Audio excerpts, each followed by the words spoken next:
Hello. Primary election debate for Republican candidate, Congressional District 2. This debate is sponsored by Clean Elections, the state's nonpartisan voter education agency. My name is Jim Ninsel, and I'll be moderating this debate. Our format will be a little different today. We're hosting a 30-minute one-on-one since only one candidate has agreed to participate. The incumbent, Eli Crane, has declined to join tonight's discussion. Thanks to our partnership with the Clean Elections Commission and the Arizona Media Association, we're working to make sure all 2024 debates are the most accessible in Arizona history. That means this conversation will air on a long list of local TV stations, radio stations, and digital platforms, including support from local newspapers. It's a shared effort among hundreds of local media brands across Arizona. Transparency is critical here. That's why this conversation has been designed with input from a broad group of journalists in Arizona representing urban and rural communities. Thank you to voters across Arizona who have submitted questions too. We reviewed all of them to make sure every voice is heard. However, no candidate has been given advanced access to any of the questions. With that, let's introduce the candidate. Jack Smith, welcome and thank you for being here. Jim, thank you for having me. I really appreciate it. To begin, you have 2 minutes for an opening statement. I appreciate that. My name's Jack Smith. I'm running for Congress, and the reason I'm running is because we've seen a lot of divisiveness lately in our Congress, in our U.S. Congress. We've not been able to come together as an American people as the way we have been in the past, and my opponent, quite honestly, is not stepping up and doing what he needs to be doing as congressman. He's actually believing that walking into a room, dropping a grenade, and blowing the whole place up is the way to go. I, on the other hand, am the opposite. I'm a father, I'm a husband, I love my country, I love my district, and I've lived in Prescott Valley for almost 20 years, married my wife there 15 years ago, and I cannot think of a better place to be or live or even work. I'm a former county supervisor for Yavapai County for 7 years. I was on the Trump administration, and then I was also on the Ducey administration as the Division of School Facilities Administrator. For the Trump administration, I was USDA Rural Development Director, which means all throughout the state of Arizona, I was able to take federal dollars and put it into those rural areas to where they were in real need, whether it be fire departments, medical facilities, school facilities, and so on. I'm here today because I offer a change as to what's going on. If you don't like what's happening in D.C., like me, I'm sure that you feel there's something better that we can do. I think there's time for a change, and I feel like I can make that change happen. I am a workhorse. I don't just stand by and work or not work. My opponent, on the other hand, he likes to point fingers and say a lot of it's about the swamp or somebody else's issue. But we really need to get to work as Americans and get together. So I'm here, and I hope I can trust you to work for you as your next congressman for CD2. Thank you. Mr. Smith, can you point to 1 or 2 votes that Eli Crane has taken that you would disagree with and go a different direction on? Absolutely. I can point at a few of them, and in reality, you've probably heard of House Bill 5525, which was the border bill. Came out of the Freedom Caucus, in fact. That bill was right off the bat required the Biden administration to actually finish the Trump wall. That alone on that bill went far enough, unlike my opponent who said it didn't go far enough at all. That's why he voted no against it. We have some real border issues. We need to deal with the border. We need to deal with illegal immigration. There is one way to come across that border, and that is legally. Tying the hands of the Border Patrol or the customs agents is not the right thing to do. We need to ensure everyone, including our president and elected officials, are stepping up and following established federal law. The second one, I would say, would be the Fiscal Responsibility Act. Now, when you say you're a conservative, that means you're wanting to reduce spending. You want smaller governments. You want to be able to put responsibility back in the hands of local governments and people like that. So from my standpoint, the Fiscal Responsibility Act that Eli Crane voted against would have reduced by over $1 trillion across the board. And I don't understand why, if we're going to reduce our overall debt and we talk about how much the debt is increased and how much we're going to cut spending, that we're not voting for something that would actually reduce the debt. So those are two in particular things that I would specifically change if I was there in that seat. You've also been critical of Congressman Crane for not living in the district. Do you think that is a important thing? That's absolutely critical. If you don't live in the district, how are you supposed to know how people feel?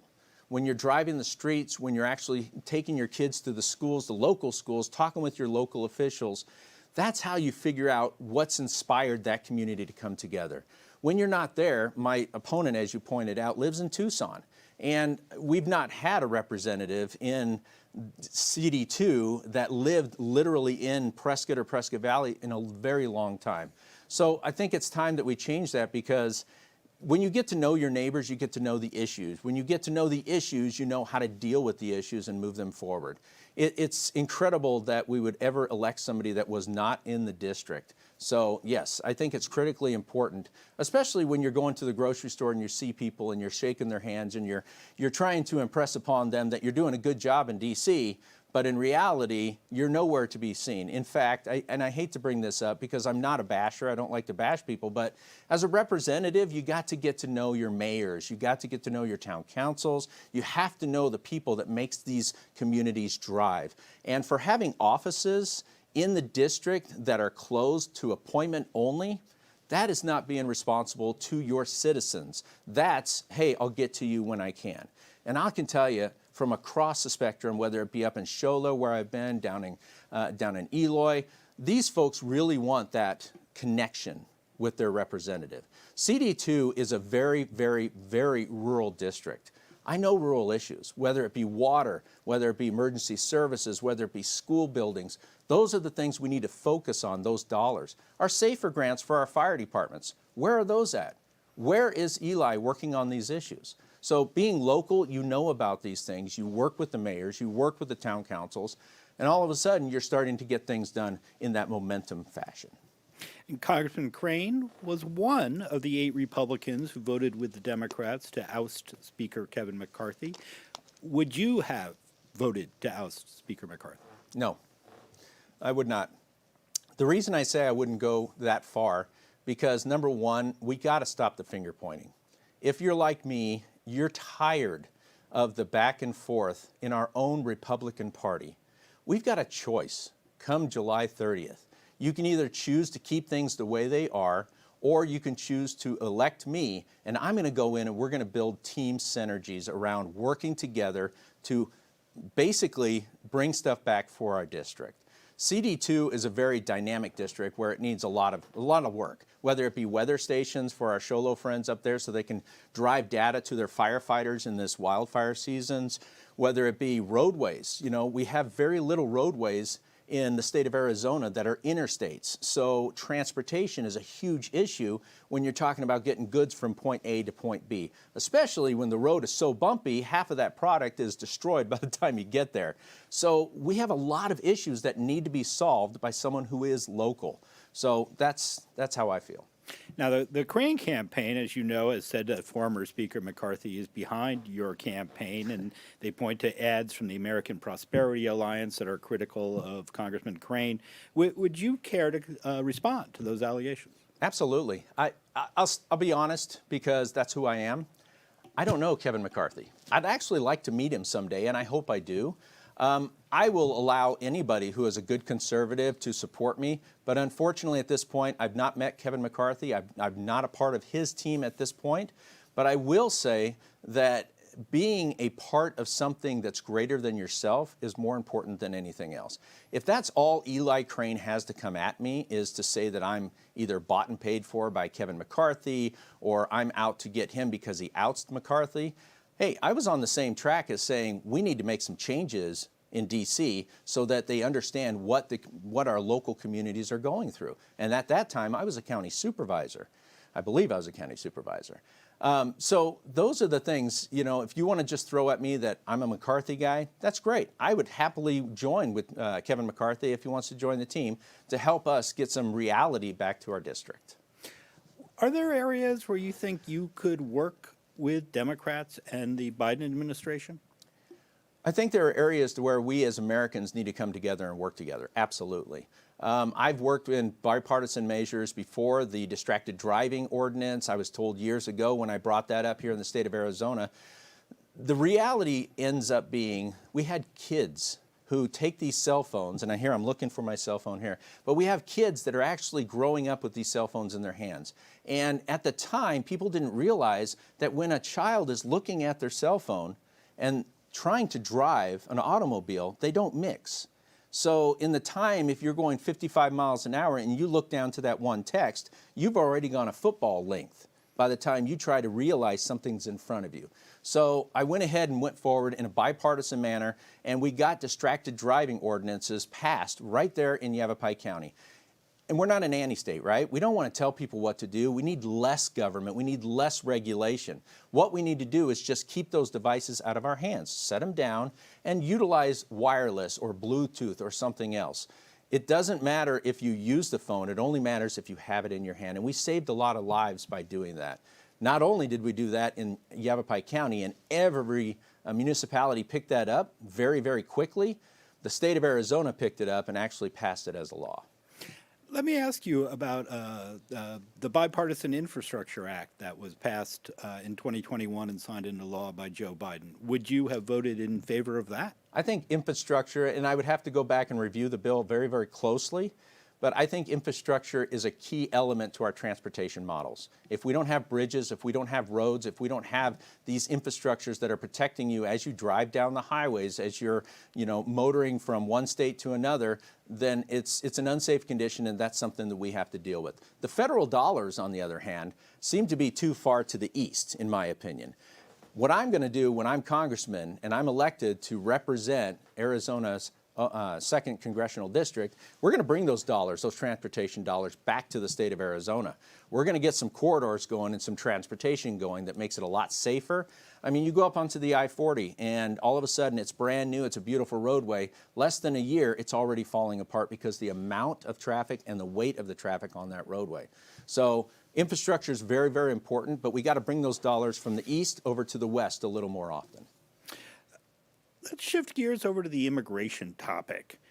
You mentioned earlier the wall on the border. Do you think we should have a wall along the entire U.S.-Mexico border? Absolutely. I've been with, like I said, I was on the Trump administration. We know how to roll up our sleeves and get to work and get things done. So with that said, the wall itself is a great tool for our Border Patrol agents. Believe it or not, I was actually at the border when I was a county supervisor just after President Trump was elected. I toured the border. I spoke with the Border Patrol. You don't need to go down there for a photo op to see that there's something wrong going on here. I not only did that, but I spoke with the people down there in San Luis and the various other towns in those areas that were built largely by USDA rural development dollars, and that's a whole nother deal with housing and everything else that I helped with.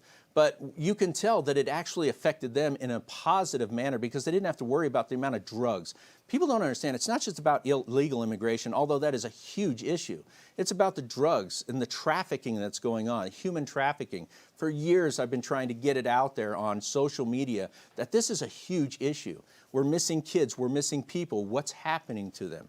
These are issues that I take very, very personal, and typically I'm out in front of it before it's happening because what you have to be a good representative is a good listener. And that's one thing that I appreciate about myself is the fact that rather than sit here and blab my mouth all day long, I would like to listen and see what every individual's issue is so that I can go back and address it. I guarantee you, when I'm elected, my offices will be open. The doors may be locked for security reasons, I get that, but people will be in those offices, and you'll be able to even live stream me if I have a moment in the schedule, just like if you were in D.C. Because when you're a representative, you represent the people, nothing else. I've had the corner office. I don't need it anymore. I wasn't actually going to run for this office in this go-around until I reached out personally to Eli Crane last October. I heard very little. Yes, we'll get together when I'm in the district. Well, unfortunately, he's not in the district very often, so I didn't hear from him. December, hey, Merry Christmas. Again, yeah, back at you. So if we're going to be serious about what we do, we need to have serious representation, and that I don't think we get from Eli Crane. Let's stay on the immigration topic. And there are roughly 580,000 people who were brought to the United States as children who are in the DACA program that keeps them from being prosecuted and removed from the country.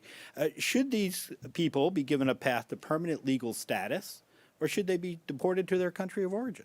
So this is a very bad topic to talk about because kids, number one, when you start involving kids in anything, it becomes very personal, especially to dads, especially to moms, especially to people in general.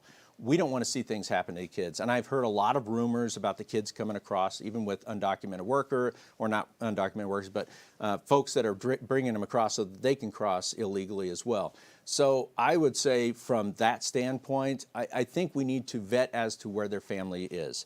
It should have never gotten this far. There's no reason why federal law was circumvented by an executive order to open the border up.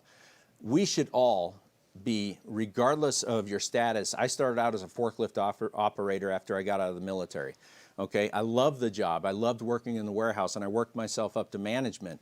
I was able to do all these things because I had that path forward, and people are looking for that. They're looking for the light to come to the United States. And I get that, and that's personal, but there is a legal way to do it. Open borders, you don't have a country with open borders. So our kids we need to figure out who they really belong to. And as far as asylum here, I think they really need to go back where they came from with their families and come into this country legally. But asylum is separate from the DACA program. Yes. No one can get into the DACA program anymore. And they're not necessarily children anymore. They're people who came here as children. They could be in their 30s at this point. That specific group of people, do you think that now we have their names, we know who they are?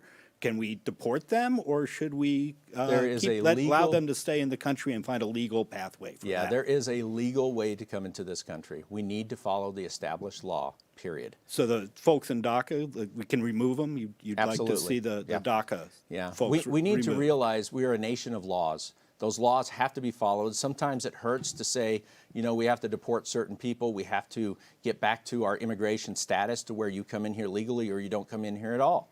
So to me, yes, we need to deport those people, because here's what happens when you have a lot of people coming into the country as we do. And we see this especially in rural environments where we already don't have a lot of emergency services or health centers and whatnot. All those resources are going along just fine, and then all of a sudden they start to stretch because of the amount of people that we're throwing into that system, okay? I've seen this with the health department, and it's federally subsidized. So the health departments get so overwhelmed, they actually have to close their doors at certain times during the day. Well, that's not helping at all, because now the ERs are starting to get flooded with certain, you know, maybe somebody's got a cold or somebody's got this and they need that medical attention. So there's reasons why we have these laws, and sometimes it doesn't feel fair, but we need to realize that once those resources are stretched so thin, whether it be law enforcement, emergency services or whatnot, we can't really be a nation, and we can't really look out for those if we can't even look out for ourselves. And the other groups of people who are here illegally, I mean, the folks crossing the border now and claiming asylum are here under legal, are here legally once they've been adjudicated. But there's many other people who are in, you know, millions of people in here illegally. Should we start rounding them up and removing them from the country in mass deportation? Absolutely. Absolutely. I don't know about mass deportation. I would hope it doesn't get to that. Again, this should have never happened. You have established federal law, untie the hands of the Border Patrol, allow them to do their jobs, okay? Yes, mass deportation, if that's what it takes, we need to get back to normalcy. And what about that bipartisan immigration bill that was sponsored by Senator Kirsten Sinema? What was your thoughts on that? I didn't read that bill. I'd like the time to go back and study it. So you want to give me a little heads up on it? All right. I would say we should shift topics. Let's go over to wildfire issues up in your area, because that's a very serious concern in Congressional District 2. What do you think the role of the federal government is in combating those wildfires? So I used to be a law enforcement officer as well. I was a reserve deputy sheriff. And for me, looking at resources that are like the same, so federal fire departments versus local fire departments versus state fire departments. When it comes to wildfire, we're protecting lands, we're protecting people, we're protecting habitats or our buildings and whatnot. we need to come together and work together, okay? If that instills, even up in Show Low, I think we need a weather station up there to collect data so that that data can tell us when the hot spots are going to be and where they're going to be. Having that data on hand at least allows us to kind of, like the weather, prescribe, hey, there's going to be an issue, on this day because of this or that or whatever. I believe the federal government's role should be to help out the nation as best possible in the event of an emergency. And I'll say that, again, my opponent, Eli Crane, voted on a bill that actually reduced the overall readiness of our emergency services. So 9% of emergency preparedness dollars was taken away this past year. And that's not saving money, that's putting our communities at risk because now we have less dollars to fight fires like that or identify fires like that. So I think we need to come together as a team, work together, share information similar to what law enforcement does now, sharing that information and share resources to get those wildfires under control. Do you think the growth of these wildfires is connected at all to climate change? Honestly, I'm not a scientist. I will listen to whoever wants to tell me about what it is about climate change. It does feel like things are getting warmer. It does feel like things are getting drier, but that could be because I'm getting older. But nonetheless, climate change could play a role in that, but I think the Earth goes through cycles, and we need to be prepared to identify that and to move it forward. Again, the data station up in Show Low, rather than just guessing when's the fire going to be, let's gather some data. We can put a man on the moon, but we can't gather data about wildfires and where they're going to strike next. We can already track the amount of lightning bolts that are hitting and gets me out of the pool in the evening, but we can't track these things. So I think we can do a lot better on that. Do you think the federal government should be doing more or less on the climate change front?